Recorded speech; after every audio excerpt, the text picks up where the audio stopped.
Good morning everyone. Welcome to Capsule. Today I gonna share with you an overview about gram staining. It is very commonly used method in laboratory and medical studies. So first of all you need to know what is gram staining or why it's called gram staining, right? Basically, this gram staining is one type of staining by which someone can identify or differentiate or you may call distinguish between two different kind of bacteria. Specifically, gram positive and gram negative bacteria. Next in your mind, why it is called gram staining? Gram staining, right? The name comes from the Danish bacteriologist Hans Christian Grams who developed this technique. That's why this technique is called by his name, that is grams, right? Let's see what kind of instrument or material used for this gram staining process.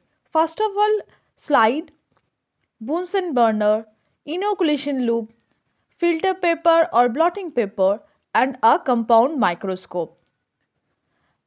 Let's see about inoculation loop. What is an inoculation loop? It is a small tool used mainly transferred a small sample from culture of microorganism. It's also called smear loop. It is made by nichromware. Why the nichromware use? Nichromware is resist deterioration with repeated heat or cooling cycle. It can absorb quickly, it can absorb heat quickly and release the heat quickly. That's why this kind of things is useful for heat sterilization. Before transferring the culture, you need to sterilize the inoculation loop. That's why it's made by nichromware. And the main thing or most important or most essential, that is gram staining kit. It's included four kind of solution, that is crystal violet solution, gram iodine solution, 95% ethyl alcohol solution and safranin solution. So let's see about the crystal violet. Crystal violet used as primary stain and it is positive in nature. And second, Gram's iodine solution. It's act as mordant and negative in nature. And third, the decolorizing solution. It is included acetone or alcohol and used for washout purpose. And the third one is safranin solution. It is a counter stain and it is pink in color. See, here we use the term mordant. What why the mordant is used? Mordants helps crystal violet to link with the peptidoglycan layer in the gram-positive cell wall because the gram-positive cell wall have much thicker layer of peptidoglycan. Let's have a look to different kinds of bacterial cell wall. In case of gram-positive bacteria, you can see the peptidoglycan cell layer is much thicker than a gram negative bacteria. Here in gram negative bacteria you see the single layer of peptidoglycan.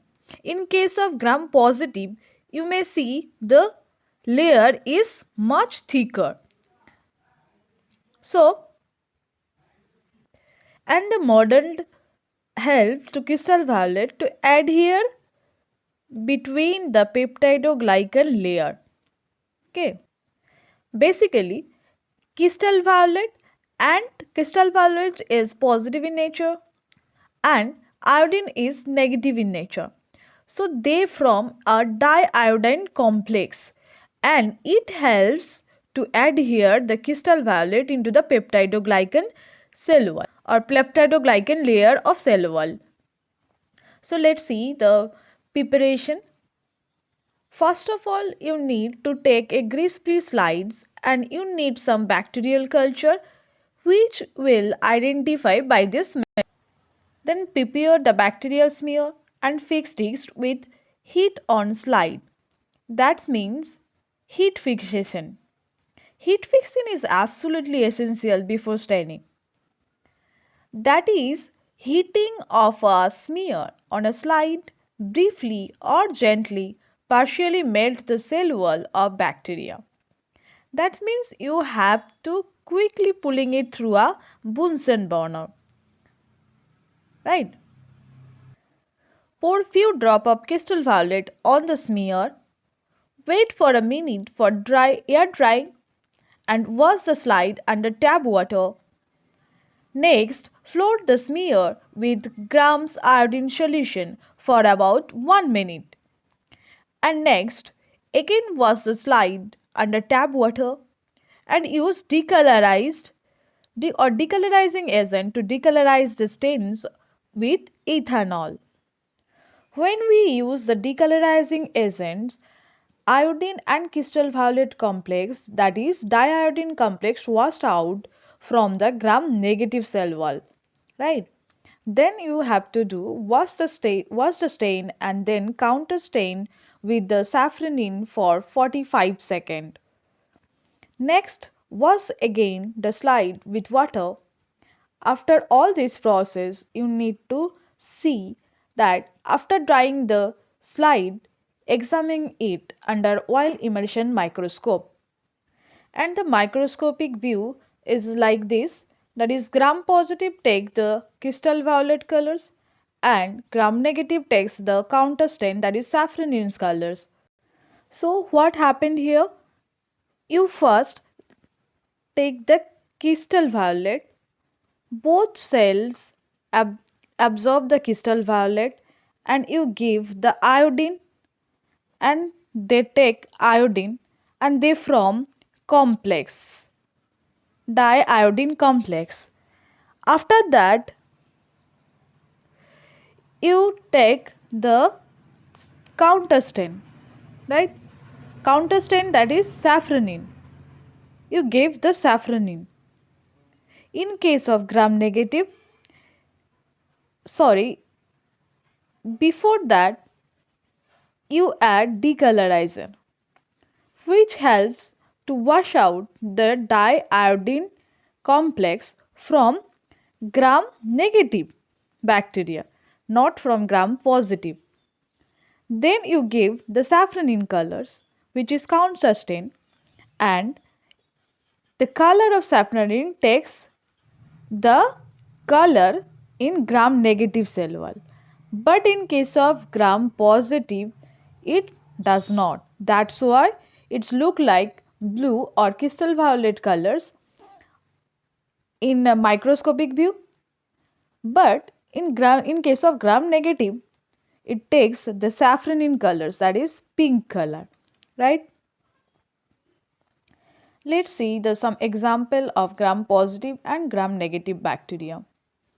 The example of some gram positive bacteria is Streptococcus, Hay bacillus, etc. etc. And gram negative bacteria, that is Haemophilus influenzae, Treponema pallidum, Salmonella enterica, Helicobacter pylori, etc. etc. So that's all. Thank you. Thank you for watching. If you like this video, please do like, share and subscribe. Thank you.